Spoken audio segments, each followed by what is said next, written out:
Hello viewer, এখন আমি আপনাদের সাথে শেয়ার করব কিভাবে মাইক্রোসফট ওয়ার্ডে কিবোর্ড শর্টকাট পরিবর্তন করবেন অথবা আপনি আপনার কাঙ্ক্ষিত যে কোনো কিবোর্ড শর্টকাট অ্যাড করবেন বর্তমানে যে কিবোর্ড শর্টকাটগুলো আছে তার সাথে। So let's take a look how to do that.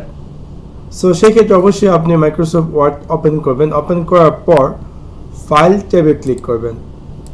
File ট্যাবে ক্লিক করার পর অপশনে ক্লিক করবেন। অপশনে ক্লিক করলে আপনি দেখতে পাবেন যে ওয়ার্ড অপশনের একটি স্ক্রিন অ্যাপিয়ার করবে। এখান থেকে আপনি কাস্টমাইজ রিবনে ক্লিক করবেন। কাস্টমাইজ রিবনে ক্লিক করার পর একদম নিচে আপনি দেখতে পারবেন যে কিবোর্ড শর্টকাটস, এখানে আপনি কাস্টমাইজে ক্লিক করুন। ক্লিক করার পর আপনি দেখতে পাবেন যে এখানে এরকম একটি স্ক্রিন অ্যাপিয়ার করছে যেটা হচ্ছে কাস্টমাইজ কিবোর্ড। সাপোজ আপনি এখানে দেখতে পারবেন হোল মাইক্রোসফট ওয়ার্ড যতগুলো প্রোগ্রাম আছে সবগুলো এখানে অ্যাপিয়ার করছে এবং আপনি আপনার কাঙ্ক্ষিত ট্যাব চুজ করে আপনি আপনার কাঙ্ক্ষিত যেটা করতে চান। সাপোজ আমি ফাইল ট্যাব থেকে আমি যে সেভের যে অপশনটি আছে, যেমন ফাইল সেভে যদি আমি চাই নতুন কোনো কিবোর্ড শর্টকাট কি অ্যাড করা যায়। সাপোজ এখানে অলরেডি 3টা শর্টকাট কি দেওয়া আছে। সাপোজ আমি যদি ফাইলটি সেভ করতে চাই, এখানে দেওয়া আছে Ctrl+A, Ctrl+S, Shift F12, 3টার বেশি অ্যাড করা যায়। সো যদি আমি চাই এখান থেকে আমি আমার কাঙ্ক্ষিত যে কোনো একটা শর্টকাট কি অ্যাড করব, সেই ক্ষেত্রে অবশ্যই আমি এটাতে ফার্স্টে ক্লিক করব। ক্লিক করার পর প্রথমে যে 3টা শর্টকাট কি দেওয়া আছে তার থেকে আমি যে কোনো একটা রিমুভ করে দেব।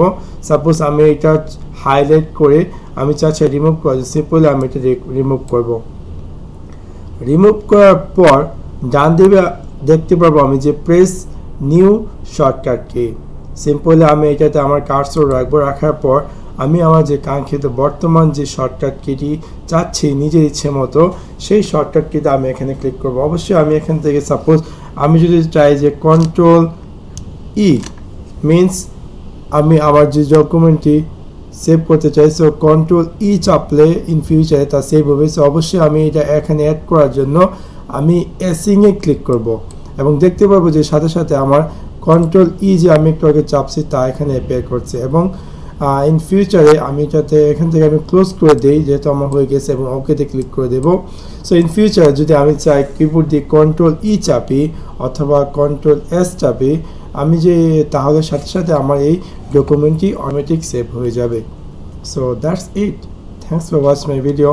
Like and subscribe.